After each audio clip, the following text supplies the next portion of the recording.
पुणे की एक famous bakery जो कि लगभग 70 साल पुरानी है, जिसका नाम है कियाना आइकॉनिक बेकरी, उसके साथ एक बड़ा साइबर क्राइम देखने को मिला है। हेलो एवरीवन, मेरा नाम अफशा है एंड आप मुझे देख रहे हैं मेरे चैनल पर एजुकेशन विद अफशा।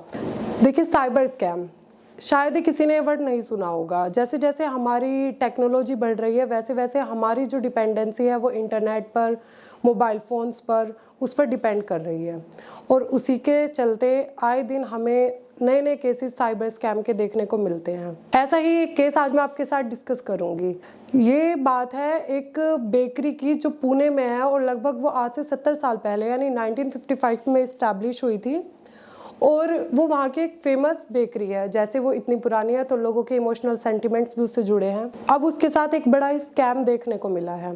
स्कैम उसके साथ ये हुआ कि कुछ स्कैमर्स ने उसकी फेक वेबसाइट गूगल पर लिस्टिंग की और अगर कोई भी उनका कस्टमर ऑर्डर प्लेस कर रहा था तो वो उनकी ओरिजिनल वेबसाइट पर ना होकर उनकी फेक वेबसाइट पर हो रहा था। 2-3 केसेस में तो खैर उनको पता नहीं चला, लेकिन जब ये केसेस बढ़ते गए और लोगों की उन पे कंप्लेन आनी शुरू हुई कि भाई हम ऑर्डर प्लेस कर रहे हैं, बदले में हमने पेमेंट भी कर दी है लेकिन हमें वापसी हमारा ऑर्डर नहीं मिला, तो उन्होंने इस बात पर ध्यान दिया। और सबसे ज़्यादा हाईलाइट ये तब हुआ जब वहाँ उनके किसी एक पुराने कस्टमर ने जिनके साथ उनका रिलेशन रहा है, तो उन्होंने 1,35,000 का ऑर्डर प्लेस किया और उन्होंने ऑनलाइन ट्रांजैक्शंस भी की, लेकिन उनको उनका जो ऑर्डर था वो कंफर्म नहीं हुआ, तो उन्होंने उसी की कंप्लेन करने उनके बेकरी पर पहुंचे। जब इतनी बड़ी अमाउंट में उन्होंने देखा कि भाई उनको ऑर्डर प्लेस नहीं हुआ, तो उन्होंने इस पर एक्शन लिया और देखा कि उनकी एक फेक वेबसाइट जो बिल्कुल उन्हीं की ओरिजिनल वेबसाइट से कॉपी करता है वो लिस्ट में सबसे ऊपर है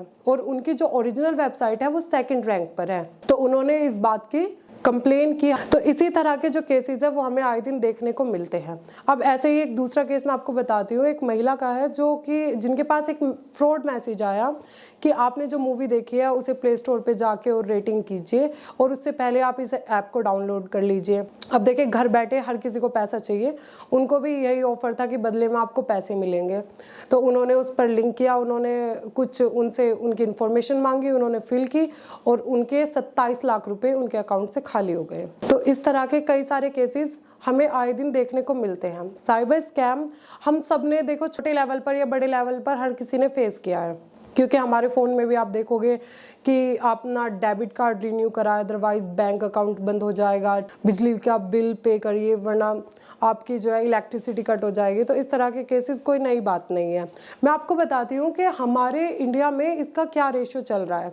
पिछले 1 साल में लगभग 20 लाख केसेस इसके देखने को मिले हैं और 40,000 सिर्फ रजिस्टर्ड केसेस है, यानी कि यहाँ तो हालत वैसे ही ख़राब है। दिल्ली और यूपी जैसे बड़े स्टेट की तो कोई रिकवरी रेशियो भी नहीं है। हालांकि जो तेलंगाना स्टेट है उसकी 66% रिकवरी है, मतलब वो अपने जो अगर मान लिया 100% उसके यहाँ पे केसेस आते हैं तो उसमें से 66% वो उसके सोल्व हो जाते हैं। अदरवाइज और स्टेट्स का तो बहुत बुरा हाल है। साइबर स्कैम से बचने के लिए हमें कुछ चीज़ें करनी चाहिए, जैसे कि इसके बचाव में हम सबसे पहले तो अगर आपके पास कोई भी फ्रॉड कॉल या मैसेजेस आते हैं तो उसका कंफर्मेशन लीजिए कि ये सच में है या फिर कोई ऐसे ही फेक है। और इसी के बचाव में हमारी गवर्नमेंट ने भी कई सारी पॉलिसीज़ बनाई हैं। तो आपके पास अगर कोई भी ऐसा फ्रॉड कॉल या मैसेजेस आते हैं, देखिए एकदम से कुछ भी हो, वो आपको ये नहीं कहेगा कि आपका अकाउंट बंद हो जाएगा और बैठे बैठे कोई आपको पैसे नहीं देगा, तो इसलिए इन तरह के बातों में ना आए।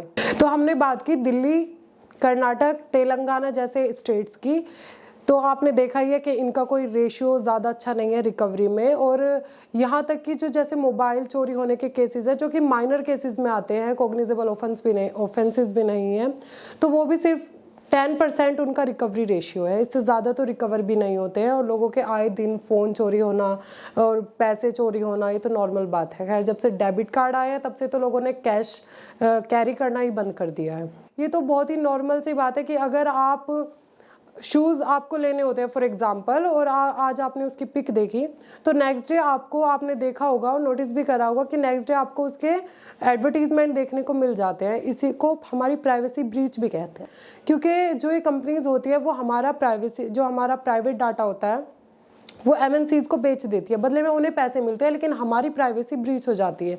तो ऐसे ही अगर आपके साथ ऐसा हो रहा है तो प्लीज़ आप इस पर ध्यान दें और अपनी पर्सनल डिटेल शेयर ना करें। अपनी जो आपके पास फ्रॉड कॉल मैसेजेस आते हैं उस पर कोई भी ऐसी साइट पर लिंक पे क्लिक ना करें। देखिए आप एजुकेटेड है, अपने आसपास लोग जो आप अनएजुकेटेड है उनका भी ध्यान रखें। ओके, और मिलते हैं हम ऐसे ही कोई नए टॉपिक के साथ।